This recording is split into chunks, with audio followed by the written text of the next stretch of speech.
ایک گاؤں میں ایک نوجوان رہتا تھا۔ اس کا نام عمر تھا۔ وہ بہت نیک دل تھا۔ وہ عبادت گزار تھا۔ اس کی ماں بوڑھی ہو چکی تھی۔ ماں کو اکثر شکایتیں ہوتی تھیں۔ ماں کہتی، بیٹا مجھے پانی لا، میری کمر میں درد ہے، مجھے کھانا گرم کر۔ عمر کو یہ باتیں بری لگتیں۔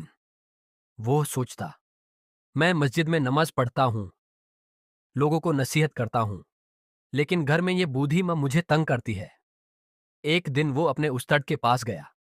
استاد کا نام حضرت مولانا صدیق تھا۔ عمر نے شکایت کی، استاد جی، میری ماں مجھے بہت تنگ کرتی ہے، کیا میں اسے دوسرے گھر بھیج دوں؟ استاد نے مسکرا کر فرمایا، عمر سنو ایک کہانی۔ ایک شخص تھا، اس کی ماں نبینا تھی۔ وہ روز ماں کو کھانا کھلاتی، وہ ماں کو نہلاتی، لیکن بیٹا ہمیشہ چڑچڑا رہتا۔ ایک دن اس نے ماں کو گھر سے نکال دیا۔ اس نے کہا، اب تم یہاں نہیں رہ سکتی۔ ماں روتی ہوئی جنگل میں چلی گئی۔ وہاں ایک شیر آیا۔ شیر نے ماں کو کھا لیا۔ اگلے دن بیٹے کو خواب آیا۔ ایک فرشتہ آیا۔ فرشتہ نے کہا، اے نافرمان، تیری ماں کو جنت میں داخل کر دیا گیا، لیکن تیرا نام جہنم کے دروازے پر لکھ دیا گیا۔ بیٹا خوفزدہ ہو کر اٹھا۔ وہ روتے ہوئے ماں کی قبر پر گیا۔ وہاں اس نے دیکھا کہ قبر سے نور نکال رہا ہے۔ ماں کی آواز آ رہی تھی، بیٹا میری دعائیں تیرے لیے ہیں، لیکن اب توبہ کر۔ بیٹا توبہ کر کے نیک بن گیا۔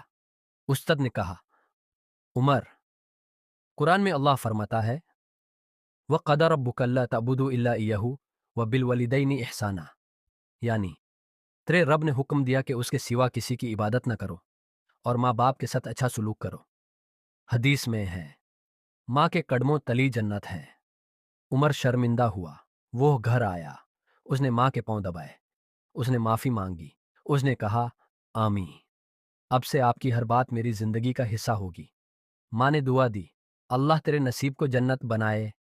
والدین اللہ کی طرف سے رحمت ہیں، ان کی خدمت جنت کا رستہ ہے، ان کی نافرمانی جہنم کی طرف لے جاتی ہے، چاہے وہ بوڑھے ہوں، چاہے کمزور ہوں، چاہے بار بار مانگیں۔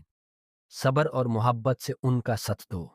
اے اللہ، مجھے اور میرے ماں باپ کو معاف فرما، ان پر رحم فرما، جیسے انہوں نے مجھے بچپن میں پلا۔